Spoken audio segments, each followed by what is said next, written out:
Good morning. Today we're going to be designing, developing and testing a new community map for the game Mini Metro, specifically a map of the mainland US. Mini Metro, for those of you who aren't familiar, is a strategy and logic game developed by Dinosaur Polo Club in which you build an ever-expanding metro to transport passengers and prevent stations from overcrowding. There are many workshop pieces showing areas big and small across the world, including ones I myself have made in the past, but this time I want to take you along with me for the journey. So where do we begin?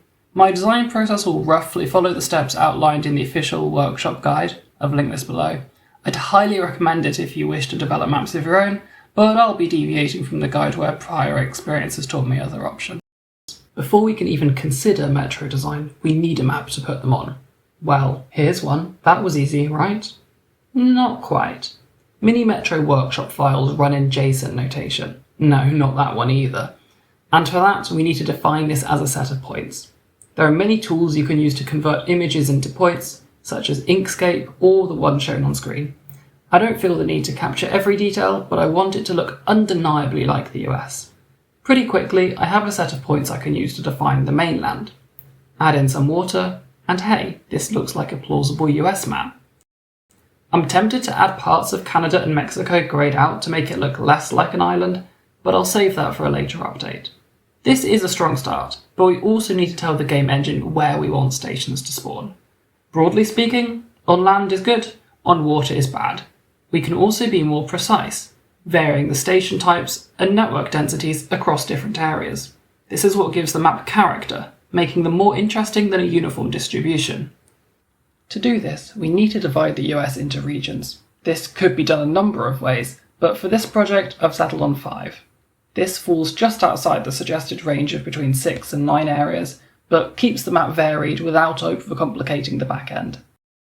Before any arguments, let's call these regions Pacific, Mountains, Lakes, Gulf, and Atlantic.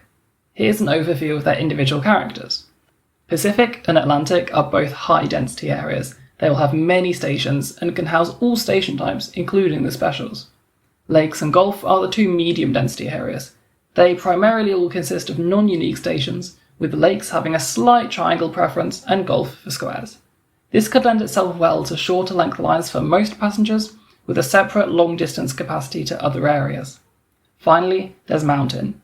This will be a very low-density area, almost exclusively of circles. These stations will be more awkward to connect to the network, and pose the challenge of isolating Pacific from the rest of the map. Right, one more section I want to share before we do some playtesting. Let's briefly look at lines and upgrades.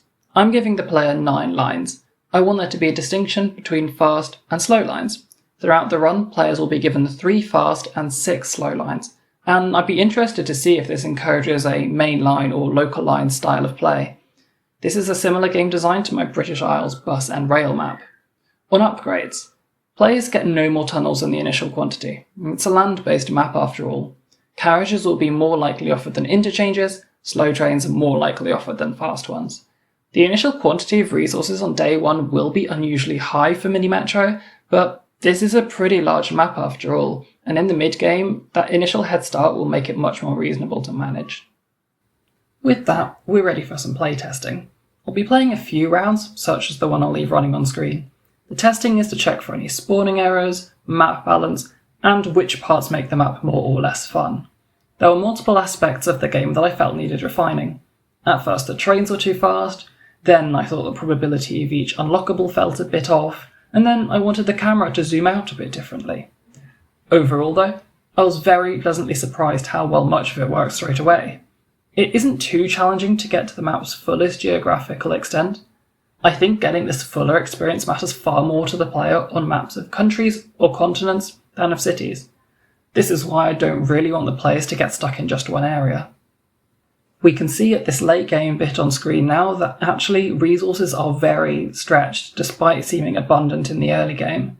This is why having these extra couple of trains and an extra line really does make a big difference. Corrections made, this map is now ready for publishing on the Steam Workshop. Complete with some custom achievements and some Steam page imagery to show it off, it's now ready for all of you to play at home.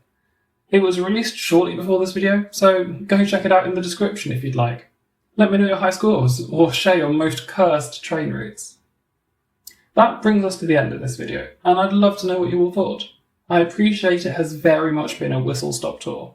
Would you be interested in seeing an updates video with some more niche features and maybe some visual updates? Perhaps a new map entirely? As I say, let me know. Thanks for sticking around, and enjoy the rest of your day.